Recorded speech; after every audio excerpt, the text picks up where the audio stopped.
কত 10 কেজি হয়ে গেছে, 10 কেজি হয়ে গেছে। 15 15 লাগা মজা মারো না। ফাঁকাই দিয়ে আসেন, বাস্তবে ফাঁকাই দিয়ে আসেন।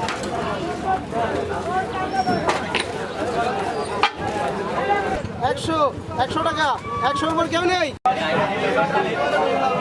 দর্শক, আমরা আজকে হরিণাকুণ্ডুর ঐতিহ্যবাহী মাছের আড়ত থেকে দেখানোর চেষ্টা করব মাছের বর্তমান বাজার দর ও বাজার সম্পর্কে তুলে ধরার চেষ্টা করব। বর্তমানে আছি হরিণাকুণ্ডুর ঐতিহ্যবাহী পার্বতীপুর মাছের আড়ত। আসেন দেখাই।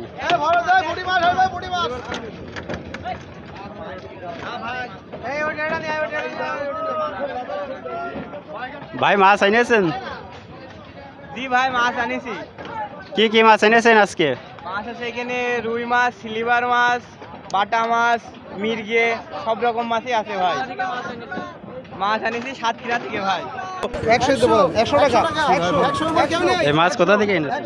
এই মাছ হলো বিভিন্ন অঞ্চলের মাছ আছে, এরকম সাতক্ষীরা, ঝিনাদা, আলমডাঙ্গা বহুত জায়গাতে মাছ আসে, বুঝতে পেরেছেন? এই পুঁটি মাছগুলো নদীর মাছ নাকি পুকুরে? এটা হলো বিলির মাছ ভাই, বুঝেছেন? এটা বিলিতে আসে, আমাদের পুকুরি চাষের মাছও আসে, বুঝতে পেরেছেন? সব জায়গাতে আসে। আমরা এখন আছি রুই মাছের বাজারে, দেখবো আজকে রুই মাছের বাজার দর। আমরা গাজীপুর থেকে এসেছি, আমরা মাছ নিতে এসেছি। আজকে মাছের বাজার খুব বেশি, দাম বেশি, ওই জন্য মাছ কিনা যাইছে না। সব মাছের বাজারই কি বেশি গত বাজারের তুলনায়? জি, 30-40 টাকা বেশি। জি, প্রত্যেক দিন। আমরা গাজীপুর, ধর্মদা, গাংনী, মেহেরপুর বাজারে কেন আসুন? এখানে মাছের দাম কম হয়, তাই আমরা এই জায়গায় আসি ব্যবসা করতে।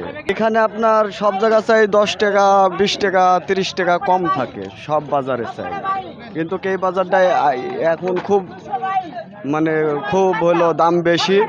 এই চারিদিকে বর্ষা বাদল, বুঝছেন, ক্ষেত খেন্দুক সব তো ভরা পানিতে। মাছ কি কম আসছে নাকি? জি, মাছও কম, দামও বেশি। মাছ বিভিন্ন জায়গায় আসছে ভাই। এই মাছটা আপনারা আসছে 12 বাজার এলাকার থেকে। এটা কি নদীর মাছ নাকি বাওড়ের? হ্যাঁ, এসব সব পুকুরের মাছ। মাছের